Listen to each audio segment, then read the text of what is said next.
এক রমজান মাসে যে কত বেদাত আছে একবারে মনের ইয়াতে সাদ করে বলে নিচ্ছে। আর ইফতার সাহারির খাওয়ার 5 মিনিট আছে, আপনারা তাড়াতাড়ি সাহারি খান। মা বোনেরা আপনারা উঠুন। আর কে যে কি করছে, গাজাল পড়ছে। যদি উমর রাদিয়াল্লাহু আনহু বেঁচে থাকতেন সবার আজীবন জেল হতো।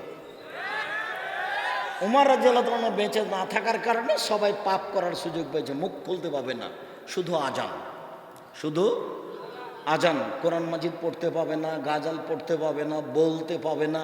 আপনি যে চিল্লাচিল্লি করছেন অত তো আর একজন যে তাহাজ্জুদ পড়ছে। আমি তো ইমামের সাথে তারাবি পড়ি না, আমি তো নিয়মিত তাহাজ্জুদই পড়ি রাতে, একই সালাত, যেটাই তাহাজ্জুদ সেটাই তারাবি। তা আপনি যে চিল্লাচিল্লি করছেন তা আমার সালাতের কি হবে? কে আপনাকে চিল্লাচিল্লির অনুমতি দিল? আপনার হুজুরও বেদাতি, আপনিও বেদাতি। পুরো রমজানটা বেদাত দিয়ে ঘিরে রেখেছেন। কিসের ইবাদত খামাখা? আপনার খাওয়ার না খাওয়া দুটাই সমান। আপনি ছিলেন রোজা, সিয়াম ছিলেন না। সিয়াম মানে বিরত থাকা, রোজা মানে উপবাস থাকা। 16 আনাই মিছে জীবনটা আপনার, 16 আনাই মিছে। বাবু ও মাঝি, চন্দ্র কেন বাড়ে কমে রে? আমি তো তা বলতে পারি না। দেখি মাঝি তোর জীবন 4 আনাই মিছে, দেখি মাঝি তোর জীবন 8 আনাই মিছে, দেখি মাঝি তোর জীবন 12 আনাই মিছে। বাতাস উঠেছে, নৌকা হিলে উঠেছে। মাঝি বাবু, কি মাঝি সাঁতার জানো বাবু? না রে মাঝি, না আমি তো সাঁতার জানি না। বাবু এখন দেখি তোমার জীবন 16 আনাই মিছে। চিল্লাচিল্লি করে রমজান মাস পালন করে জীবন 16 আনাই মিছে। কথা যা বলছি সেটা জীবনে কোনোদিন ফেরত নেওয়া হবে না ইনশাআল্লাহ। তোমার সিয়াম পালন হয়নি এ কথাই চূড়ান্ত।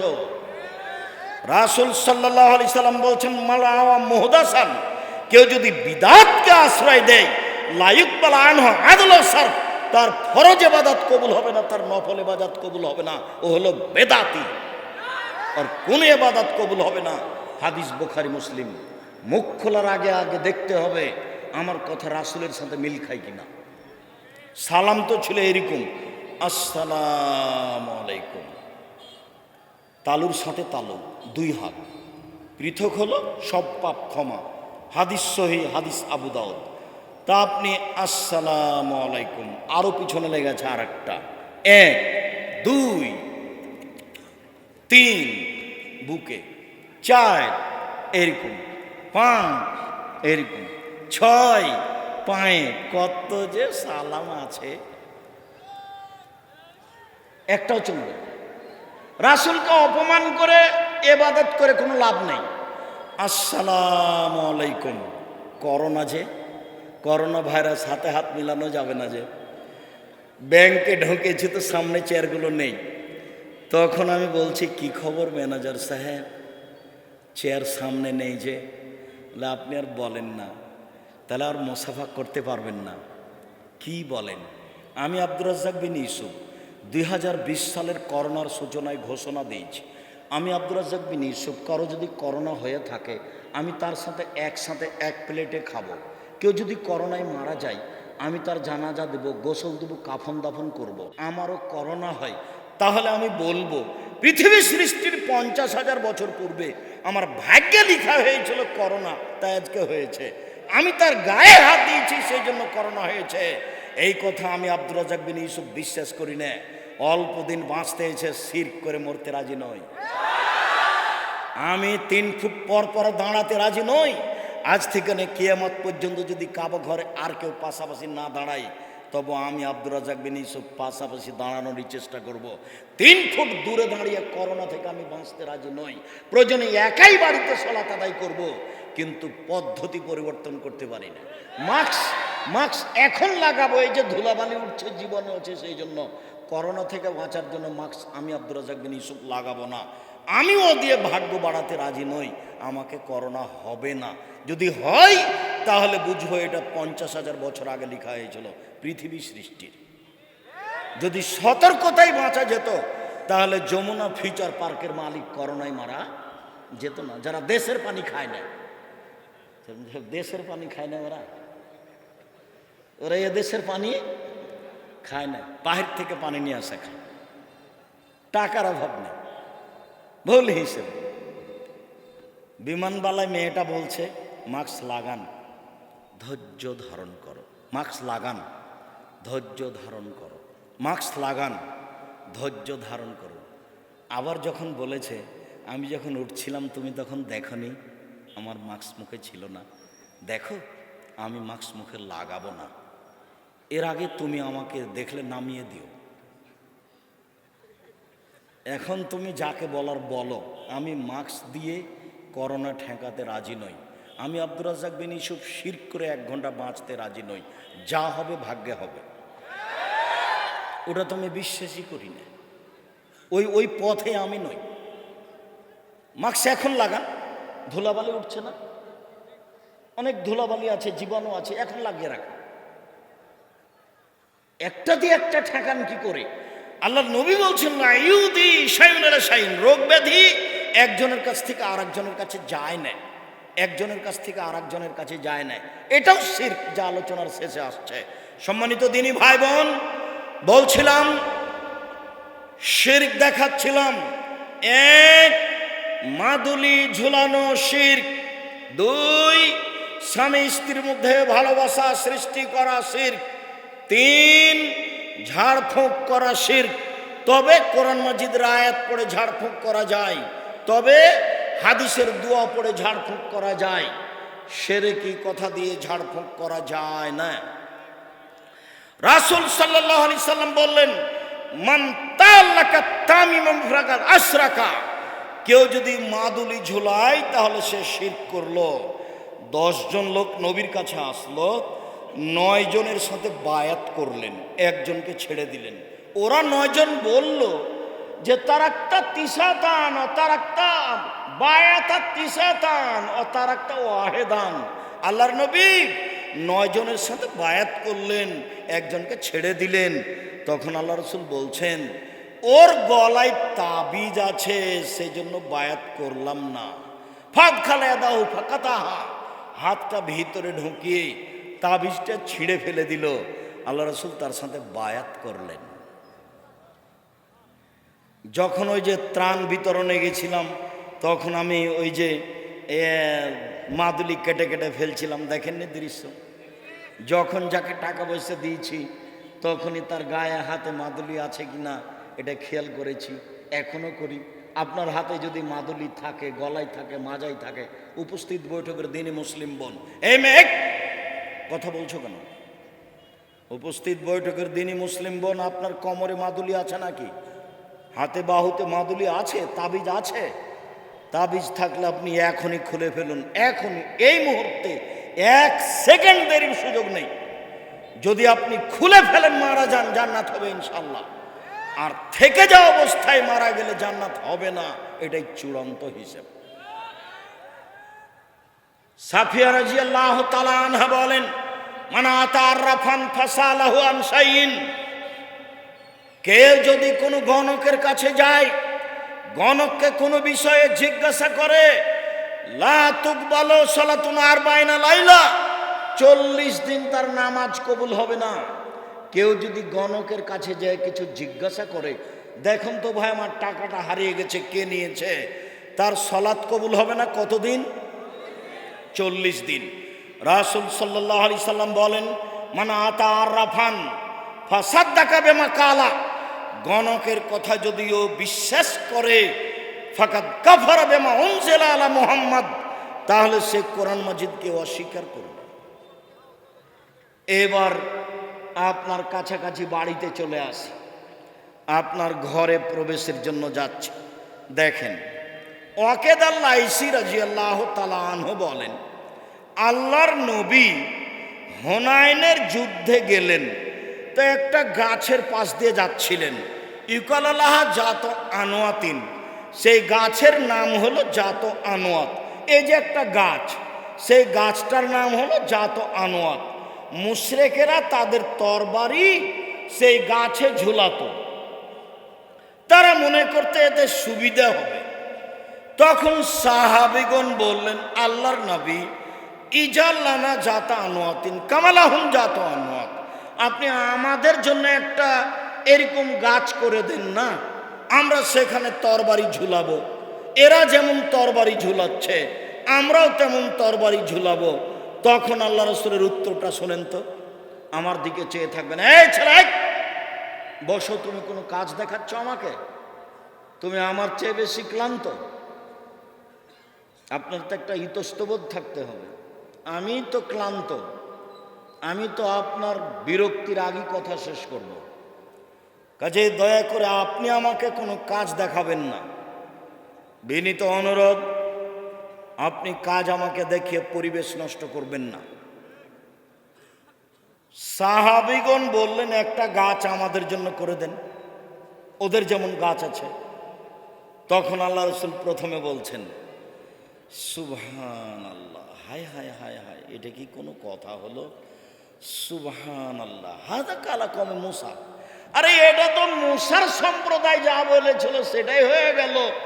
মুসা আলাইহিস সালামের সম্প্রদায় বলেছিল, ইজাল্লানা ইলাহান কামালাহুম আলেহা, মুসা আপনি আমাদের একটা মাবুদ করে দেন, যেমন ভাবে ইহুদি খ্রিস্টানদের অনেক মাবুদ আছে। ভারতে আছে সরস্বতী, ভগবতী, কালী, দুর্গা। সৌদি আরবে আছে লাত, মানাত, উজ্জা। আগে ছিল ইয়াউক, এগুস, নাসর। এইরকমভাবে চিরদিন মানুষ মূর্তি পূজা করেছে।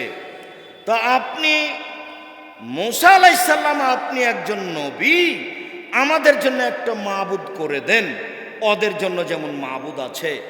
ছি ছি ছি ছি ছি, তোমরা একটা গাছের দাবি করে মুসা আলাইহিস সালামের সম্প্রদায় যা করেছিল তাই করেছ, এটা কথা হলো? আমার কাছে একটা গাছের দাবি করলে কেন? গাছের দাবি কেন করলেন? তরবারিটা ওখানে ঝুলিয়ে রাখবেন, তাহলে জয়ী হবে, এইটুকু সুবিধে।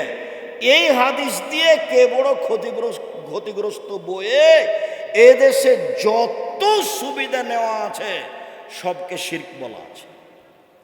এটা দিয়ে বলা আছে জন্মদিবস শিরক। আগের দিন আপনি কেন খানা পানি করবেন না? গাছে তরবারি ঝুলালে কি হবে? গাছে তরবারি ঝুলানো আল্লাহ রাসূল নিষেধ করলেন কেন? সবারই এরকম মাবুদ ছিল, কিছু সুবিধা নিত। কাবা ঘরের সাথে একটা মাবুদ ছিল, তার নাম হবল। এটা হলো ইহুদি খ্রিস্টান নয়, মুহাম্মদ সাল্লাল্লাহু আলাইহি সাল্লামের বাপ, চাচা, দাদা না খালু যারা, ওরা একে আল্লাহ বলে মানত, তার নাম হবল। সেই হবল মূর্তির পাশে একটা পাতিল ছিল, সেই পাতিলে 3টে খড়ি ছিল। একটা খড়ির গায়ে লেখা ছিল ইফাল, করো। একটা খড়ির গায়ে লেখা ছিল লা তাফাল, করো না। একটা খড়ির গায়ে লেখা ছিল মুহমাল, কিছুই না। তো মানুষ যদি তার মেয়ের বিবাহ দিবে অমুক ছেলের সাথে, তখন ওই পাতিলের ভিতরে এভাবে হাত ঢোকাতো, দেখেন, একটা খড়ি বের করত, ইফাল, করো। ও হবল আল্লাহ বলে দিল বিবাহ দিয়ে দাও।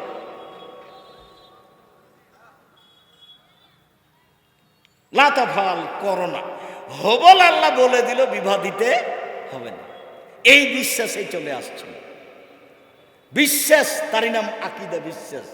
মূর্তির সামনে কলা দেওয়া হয়েছে, জিলাপি দেওয়া হয়েছে, তারাও জানে যে খেতে পারবে না, তবুও করছে কেন? তার নাম বিশ্বাস, তার নাম আকীদা, তার নাম বিশ্বাস। সম্মানিত দিনী ভাই বোন, রাসূল সাল্লাল্লাহু আলাইহি সাল্লাম যখন কাবা ঘরে ঢুকলেন, তখন কাবা ঘরে কতটি মূর্তি ছিল? 360টি। রাসূলের হাতে একটা ছিল লাঠি। তিনি আঘাত করে মূর্তিগুলি ভাঙতে লাগলেন আর মুখে বলতে লাগলেন, জাল হক এসেছে সত্য, ওয়াজাকাল বাতিল চলে গেছে মিথ্যা। ইন্নাল বাতিলা, নিশ্চয় মিথ্যা, কানা জাহুকা, চিরদিন মিথ্যা। এসেছে সত্য, চলে গেছে মিথ্যা, নিশ্চয় মিথ্যা, চিরদিন মিথ্যা। সব মূর্তিগুলিকে ভেঙে দিলেন। মূর্তিগুলি ছিল তার বাপের, মুহাম্মদ সাল্লাল্লাহু আলাইহি সাল্লামের পিতার। বলেন তো, মুহাম্মদ সাল্লাল্লাহু আলাইহি সাল্লামের পিতা এখানে কে? ইব্রাহিম আলাইহিস সালাম। ভুলে যাচ্ছেন? এই যে যে যে যে সেদিন বলছিলাম না, জিবরাইল আলাইহিস সালাম আমাদের নবীকে নিয়ে গেছেন সপ্তম আকাশের উপরে। নিয়ে গিয়ে জিব্রাইল বলছেন, হুয়া ইব্রাহিম, হুয়া আবুকা ফাসাল্লাম আলাইহে, ইনি হচ্ছেন ইব্রাহিম, ইনি আপনার বাপ, আপনি তাকে সালাম দেন। তখন আমাদের নবী একটু আগিয়ে গেলেন, আগিয়ে গিয়ে বলছেন, আসসালামু আলাইকুম ইয়া আবি, আব্বা আপনাকে সালাম। তখন ইব্রাহিম আলাইহিস সালাম বলছেন, ওয়ালাইকুম আসসালাম ইবনি সালেহ নবী সালেহ, ও আমার সৎ ছেলে, তোমাকেও সালাম, ও সৎ নবী, তোমাকেও সালাম। এটা কে বললেন? ইব্রাহিম আলাইহিস সালাম। আমাদের নবী কি বললেন? আব্বা আপনাকে সালাম। তো ইব্রাহিম আলাইহিস সালাম কি বললেন? ও আমার সন্তান, তোমাকেও সালাম। কাবা ঘরে কার মূর্তি ছিল? ইব্রাহিম আলাইহিস সালাম। ইসমাইল ইসহাকের সম্মান করা শিরক। সম্মানিত দিনী ভাই বোন, রাসূল সাল্লাল্লাহু আলাইহি সাল্লাম যে রোগে মারা গেছেন, শেষ অসুখ, সেই সময়ে তিনি বললেন, পৃথিবীর মানুষ সাবধান থেকো, লানাল্লাহুল ইয়াহুদা ওয়ান নাসারা ইত্তাখাযু কুবুর আনবিহিম মাসাজিদা, নিশ্চয় ইহুদি খ্রিস্টানের প্রতি অভিশাপ, নিশ্চয় ইহুদি খ্রিস্টানের প্রতি অভিশাপ, ওরা নবীদের কবরকে মসজিদ তৈরি করেছে, ওরা নবীদের কবরকে মসজিদ তৈরি করেছে। রাসূল সাল্লাল্লাহু আলাইহি সাল্লাম বললেন, লা তাজালু কাবরি ওয়াসানা, পৃথিবীর মানুষ আমার কবরটাকে ইবাদতের জায়গা করো না, পৃথিবীর মানুষ আমার কবরটাকে ইবাদতের জায়গা করো না। ইন্নাল্লাহ ইয়াগযিবু আলা কওমিন, নিশ্চয় আল্লাহ ওই জাতির উপরে রাগান্বিত হন যে জাতি কবরে মসজিদ তৈরি করে। মসজিদের সাথে কবরের কোনো সম্পর্ক নেই। আল্লাহ রাসূল বললেন, লা তুসাল্লু আলাইহে ওয়ালা এলাইহে ওয়ালা বাইনাহুমা, কবরের ওপরে সালাত আদায় করো না, কবরের দিকে সালাত আদায় করো না, কবরের পাশে সালাত আদায় করো না। মসজিদের ডানে কবর চলবে না, বামে চলবে না, সামনে চলবে না, পিছনে চলবে না, মসজিদের ভিতরে কবর চলবে না। এই মসজিদ সরাতে হবে, এ কথাই ঠিক। যারা এগুলো করে তারা শিরক করে। কবরস্থানে যাওয়া শিরক, কবরের কাছে কিছু চাওয়া শিরক, কবরকে মূল্যায়ন করা শিরক, পীরের কাছে কিছু চাওয়া শিরক, কবরে মানত মানা শিরক, এগুলো হচ্ছে বড় বড় শিরক। সম্মানিত দিনী ভাই বোন, বলছিলাম আমি আর আজকে বিদাতের আলোচনা করলাম না, তবে এতটুক মনে রাখতে বলছি আপনাকে, সেদিন যে ঈদের সালাতে গিয়ে যা করেছেন এগুলো সব বিদাত। রমজান মাসে যা করেছেন এগুলো সব বিদাত। একটা মানুষ মারা গেলে ওই মুমূর্ষ থেকে যা করছেন সবই বিদাত। একটু খেয়াল করেন তো, 1 মিনিট বলি। লোকটা মরে মরে জান যায় যায়, লোকটা মরে মরে জান যায় যায়, কি করতে হবে বলেন তো? লাক্কিনু মাউতাকুম লা ইলাহা ইল্লাল্লাহ। ওর পাশে সূরা ইয়াসিন পড়া বিদাত, কোরআন মাজিদ পড়া বিদাত। কোরআন মাজিদ পড়ে তার কিছু উপকার করতে পারবেন না, সূরা ইয়াসিন পড়ে তার কিছু উপকার করতে পারবেন না। আপনি পাশে বলছেন লা ইলাহা ইল্লাল্লাহ, সেও যদি কোনো সময় মুখ দিয়ে লা ইলাহা ইল্লাল্লাহ বলে তাহলে সে জান্নাতে চলে গেছে। আল্লাহ রাসূল বলছেন, মান কানা আখিরু কালামি লা ইলাহা ইল্লাল্লাহ ফাদাখাল জান্নাহ। মানুষের জীবনের শেষ কথা যদি লা ইলাহা ইল্লাল্লাহ হয় তাহলে সে জান্নাতে চলে গেছে। এবার লোকটা মারা গেছে, সাদা কাপড় দিয়ে ঢেকে দেন। আপনি তাড়াতাড়ি কেবলামুখী করলেন কেন? সাদা কাপড় দিয়ে ঢেকে দিতে এটা হলো সুন্নাত, কেবলামুখী করা এটা হলো বিদাত। 3, অজু দিয়ে গোসল দিতে হবে। অজুর অঙ্গগুলি আগে ধুইতে হবে, কুলি থেকে নিয়ে, নাকে পানি দেওয়া থেকে নিয়ে, হাত থেকে নিয়ে, মুখ থেকে নিয়ে, মাথা থেকে নিয়ে অজু করার পরে গোসল দিতে হবে। অজু করিয়ে গোসল দেন। পেট চেপে পেশাব পায়খানা বের করলেন কেন? এরই নাম বিদাত। উঠিয়ে বসিয়ে পেশাব পায়খানা বের করলেন কেন? এরই নাম বিদাত। এখন নখ কাটলেন কেন? এরই নাম বিদাত। নখ বড় রাখতে পাবে না কেউ। উপস্থিত বৈঠকের মুসলিম বোন, মেয়ে শোনো, তোমার হাতে নখ বড় কেন দেখো তো? তোমার বাপ নেই? তোমার হাতে নখগুলো বড় বড় কেন? নবীগণের বৈশিষ্ট্য 10টি। নবীগণের বৈশিষ্ট্য 10টি। কয়টি? 10টি। 1, দাড়ি বড় করতে হবে। 2, মোচ কেটে ফেলতে হবে, চাঁচা যাবে না, মোচ কেটে ফেলতে হবে। 3, অজু গোসলের সময়তে গিরাগুলি ভালো করে ধুইতে হবে। 4, পেশাব করার পরে পানি দিয়ে পবিত্রতা অর্জন করতে হবে, নইলে ঢেল। 40 কদম হাঁটা যাবে না ঢেল নিয়ে, খক খক করে কাশা যাবে না ঢেল নিয়ে, পায়ের উপরে পা উঠানো যাবে না ঢেল নিয়ে। পেশাব করে পানি দিয়ে পবিত্রতা অর্জন করতে হবে। বগলের লুম উঠিয়ে ফেলতে হবে, নারী পুরুষ একই হুকুম। বগলে ব্লেড ব্যবহার করা যাবে না। নিচের লুম পরিষ্কার করতে হবে, নারী পুরুষ ঊর্ধ্বে টাইম 40 দিন, যেভাবে সম্ভব, যা দিয়ে সম্ভব, তবে 40 দিন নারী পুরুষ একই হুকুম। নখ কেটে ফেলতে হবে, কাজফুল আসফার। শুক্রবারের দিন, বৃহস্পতির দিনে হিসাব করতে হবে, একটুকু বড় হয় না যেন। মেয়েদের নখ বড় আছে, আপনার মেয়ে এ শিক্ষিতা মেয়ে নয়, এ হচ্ছে বন্য বর্বর অশিক্ষিতা মেয়ে। নখে নেইল পালিশ দিতে পাবে না মেয়েরা।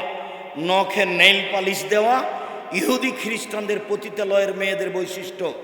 নখে নেইল পালিশ দেওয়া কার বৈশিষ্ট্য? ইহুদি খ্রিস্টানদের পতিতালয়ের মেয়েদের বৈশিষ্ট্য নখে নেইল পালিশ দেওয়া। মহিলারা হাতে মেহেদি দিবে, হাতের নখে তো দিবেই, পায়ের নখে দিতে হবে। মহিলারা হাতের নখে এবং পায়ের নখে মেহেদি দিতে বাধ্য, দিতেই হবে। একজন মহিলা আল্লাহ রাসূলের কাছে একটা পত্র দিয়েছিল। তা আল্লাহ রাসূল পত্রটা নেওয়ার পরে বলছেন, কি ব্যাপার, এই হাতটা পুরুষের না মহিলার? পুরুষের যদি হয় তাহলে মেহেদি নেই, ভালো কথা। মহিলার যদি হয় তাহলে মেহেদি নাই কেন? মহিলার হাতে মেহেদি ছিল না, তিনি নিন্দা করলেন। তার মানে মহিলারা হাতের নখে পায়ের নখে মেহেদি দিতে বাধ্য, দিতেই হবে। মহিলারা এমন কিছু মুখে হাতে লাগাবে যা দেখতে পাওয়া যায়, গন্ধ পাওয়া যায় না, যা দেখতে পাওয়া যায়, গন্ধ পাওয়া যায় না। বিউটি পার্লারে তারা ঢুকতে পাবে না, ঢোকা নিষেধ। ওখানে ভুরু তুলে চিকন করা হারাম, ওখানে দাঁত ছিলে চিকন করা হারাম। তবে বিউটি পার্লারে যা কিছু পাওয়া যায় সেগুলি মহিলারা মুখে হাতে লাগাতে পারে। ওরা এমন কিছু লাগাবে যা দেখতে পাওয়া যায়, গন্ধ পাওয়া যায় না। পুরুষ মানুষ এমন কিছু ব্যবহার করবে যা গন্ধ পাওয়া যায়, দেখতে পাওয়া যায় না। পুরুষ মানুষ এমন কিছু ব্যবহার করবে যা দেখতে পাওয়া যায় না, গন্ধ পাওয়া যায়। পুরুষের নখে মেহেদি দেওয়া হারাম, হাতে মেহেদি দেওয়া হারাম। কোনো পুরুষ হাতে নখে মেহেদি দিতে পাবে না। আব্দুর রাজ্জাক সাহেব, থামেন। আল্লাহর নবী দাড়িতে মেহেদি দিয়েছিলেন, যার কারণে আমাদের মেয়েরা পায়ে মেহেদি দেয় না। আপনি যে বলছেন পায়ে মেহেদি দিতে হবে, জি দিতেই হবে, দিতে বাধ্য। তো দাড়িতে দিয়েছেন যে, আরে দাড়িতে দিয়েছেন এটা একটা সুন্নাত। দাড়িতে আল্লাহর নবী আতরও তো দিয়েছেন, আল্লাহর নবী দাড়িতে আতর লাগিয়েছেন। কিন্তু আবার যারা ঋতুবতী মহিলা গোসল করে পবিত্র হবে তাদেরকে লজ্জা স্থানে আতর ব্যবহার করতে বলেছেন আল্লাহর নবী। তা আতর যে আল্লাহর নবী দাড়িতে লাগিয়েছেন, এইবার যেখানে যেটা ব্যবহার করেছেন সেটা সুন্নাত, অতএব নখ কেটেই ফেলতে হবে, জরুরি। সকাল হয় না যেন উপস্থিত বৈঠকের মুসলিম বোন, এ মেয়ে তোমাকে সাবধান করছি, এখন বাড়িতে গিয়ে প্রথম কাজ যেটা সেটা হলো নখ কেটে ফেলা। দ্বিতীয় কাজ যেটা সেটা বাড়িতে যেন কোনো ছবি মূর্তি না থাকে, যেন কাঁকড়া না থাকে। ভেঙে চুরে ইমানদার হয়ে রাত্রে ঘুমাবা। বক্তব্যের সাথে মুনাফিকি করে রাত্রে ঘুমিয়ে জান্নাত পাওয়ার চেষ্টা করিও না, হিসাব ভুল।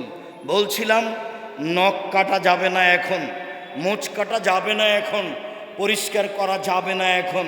লোকটা মারা গেছে, সব বিধান বন্ধ, নখ কাটা বন্ধ, মোচ কাটা বন্ধ, নিচের লুম পরিষ্কার করা বন্ধ।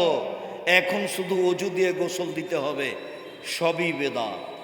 অজু দিয়ে গোসল দিয়ে 3টে কাপড়, ছেলের জন্য, মেয়ের জন্য, সবার জন্য। লাশটাকে 3টে কাপড়ের উপরে রেখে দেন, 3টেই সমান, ছোট বড় হতে পারে।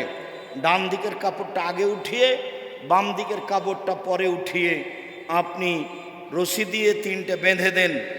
মহিলাকে গোসল দিবে মহিলা, পুরুষকে গোসল দিবে পুরুষ। তবে স্বামী গোসল দিবে স্ত্রীকে, স্ত্রী গোসল দিবে স্বামীকে, এটাই বিধান। স্বামী মারা গেছে, স্ত্রী বেঁচে আছে, স্ত্রী গোসল দিবে, এটাই বিধান। স্ত্রী মারা গেছে, স্বামী বেঁচে আছে, স্বামী স্ত্রীকে গোসল দিবে, এটাই বিধান। একাধিক সহিহ হাদিস। এছাড়া মহিলাকে গোসল দিবে মহিলা, এছাড়া পুরুষকে গোসল দিবে পুরুষ। সম্মানিত দিনী ভাই বোন, পুরো শরীরে পানি ঢেলে দিয়ে সাবান গায়ে দিয়ে একবারে ভালো করে ডলে গাও হাত পরিষ্কার করবে। লজ্জা স্থানে হাত লাগিয়ে পরিষ্কার করতে পারে, কোনো সমস্যা নেই। যদি কেমন কেমন লাগে তাহলে একটু হাতে কাপড় একটু ব্যবহার করবে, একটু কাপড় ব্যবহার করে ভালো করে শরীরের সব অঙ্গ ডলে ভালো করে ঝকঝকে করে পরিষ্কার করবে। 1 বার, 3 বার, 5 বার, 7 বার ঝকঝকে হয়ে পরিষ্কার হতে হবে। এটা রাসূলের হাদিস আদেশ, একাধিক আদেশ। এরপরে জানাজা। জানাজা শুরু হওয়ার আগে কেউ বক্তব্য দিতে পাবে না, সব বিদআত, কেউ কথা বলতে পাবে না, ইমাম সাহেব বক্তব্য দিতে পাবে না। শুধুমাত্র ইমাম সাহেব বলতে পারেন, শোনেন এই ছেলে, তুমি তোমার বাপের বড় ছেলে তাই না? তুমি সালাম দিয়ে বলো, ঋণ লেনদেন থাকলে আমাকে বললে আমার বাপের জিম্মেদার আমি দিয়ে দিব। কেন? ঋণ ছাড়া জানাজা নাই। আল্লাহ রাসূল জানাজা শুরু করবেন, শুরু করতে গিয়ে বলেন, এই শোনো, এ ঋণ আছে নাকি? জি। তাহলে আমি গেলাম, তোমরাই জানাজা করো, আমি গেলাম। উঠে চলে যাচ্ছেন আল্লাহ রাসূল। থামেন থামেন থামেন থামেন, আমি ঋণ পরিশোধ করে দেবো, আমি ঋণ পরিশোধ করে দেবো। আচ্ছা ঠিক আছে। তাই ছেলে বলতে পারে, বাপে বলতে পারে, বড় ভাই বলতে পারে, ঋণের কথা কোনো বক্তব্য নেই, কারো বক্তব্য চলবে না। ইমাম সাহেব কাতার সোজা করতে বলবেন, আজান না একামত নেই, কাতার সোজা করতে বলে আল্লাহু আকবার বলে হাত উঠিয়ে জানাজা শুরু করবেন। 4 তাকবীরের জানাজা। সালাম ফিরে লাশ নিয়ে যাবেন। মাথা আগে না পা আগে বিবেচনার প্রয়োজন নাই, আগে বিবেচনা করলে বিদাত হবে। 4 জন ঘাড়ে করে লাশ নিয়ে যাবে, মধ্যে নামাতে হবে, এটাই বিদাত। প্রয়োজনে 10 বার নামাবে। কাঁধ পরিবর্তন করতে হবে, এটাই বিদাত। প্রয়োজনে 10 বার কাঁধ পরিবর্তন করবে। বুঝা গেল না কথা মনে হয়? প্রয়োজনে 10 বার নামাবে, কিন্তু নামাতে হবে এই কথা বিদাত। বুঝাতে পারিনি, বুঝাতে পারলাম না? প্রয়োজনে নামাতে হবে। কাঁধ আমার ব্যথা করছে তাই আমি নামিয়ে দিলাম, প্রয়োজনে কয়বার নামাবো? 10 বার নামাবো, কিন্তু নামাতে হবে, এইটা বিধান। বুঝা গেল না কথা? কাঁধ পরিবর্তন করতে হবে, এটা বিধান। প্রয়োজনে 10 বার কাঁধ পরিবর্তন করব, কিন্তু পরিবর্তন করতে হবে, এটা বিধান। যেমনভাবে ইতিকাফ কোনো মহল্লাতে যদি না করে তাহলে মহল্লাবাসী পাপী হবে, এই কথা মিথ্যে। তাই তারা একজন মওলানাকে অমুক গ্রাম থেকে ধরে নিয়ে এসেছে, ধরে নিয়ে বলছে আমাদের মহল্লাতে একটু ইতিকাফ করে আমাদের বাঁচান। একবারে নগদ মিথ্যা কথা। লোকটাকে কবরে নামাতে হবে, বিসমিল্লাহ ওয়ালা মিল্লাতে রাসূলিল্লাহ সাল্লাল্লাহু আলাইহি সাল্লাম। ডান কাতে রাখতে হবে, গোটাটাই ডান কাতে একবারে ওয়ালের সাথে লাগিয়ে দিয়ে মুখখান কেবলার দিকে মুখ করে দেওয়া বিদাত। পুরোটা লাগিয়ে দিতে হবে কেবলা মুখ করে। 3 অঞ্জলি মাটি দিতে হবে। ভর্তি হয়ে গেছে, আটা মাটি লাগবে না, বাড়ি চলে যান, ডবল নেকি পাবেন। মানুষ বেশি তাই ডালিতে করে মাটি নিয়ে সবার হাতে ছয়ে নিল, এটা হলো বিদাত। এবার কবরের চতুর্দিকে 4টা খড়ি পুঁতে দিলেন, খেজুর ডাল, এটা হলো বিদাত। কুকুরে ক্ষতি করতে পারে, যে কোনো মূল্যে তাকে আটকে রাখার চেষ্টা করেন, জাল টাল কিছু দেন, সেটা ভিন্ন কথা। মাটি ভালো, কোনো সমস্যা নেই, তবু আপনি পানি ঢাললেন, এটা হলো বিদাত। চতুর্দিকে দাঁড়িয়ে সবাই মিলে দোয়া করলেন, এটা হলো বিদাত। 40 দিনের দিন খাওয়ালেন, এটা হলো শিরক ও বেদাত। সম্মানিত দিনী ভাই বোন, এক জানাজাকে লক্ষ্য করে 241টা বেদাত আছে, বই পুস্তকে দেখুন। আজকের জন্য এই পর্যন্ত আলোচনা করে আমি আপনাদের জন্য আন্তরিকভাবে দোয়া করি, আল্লাহ আপনাদের যারা মারা গেছে তুমি তাদের কবরের শাস্তি মাফ করো। এই ছেলে থামো, দোয়া পড়ি।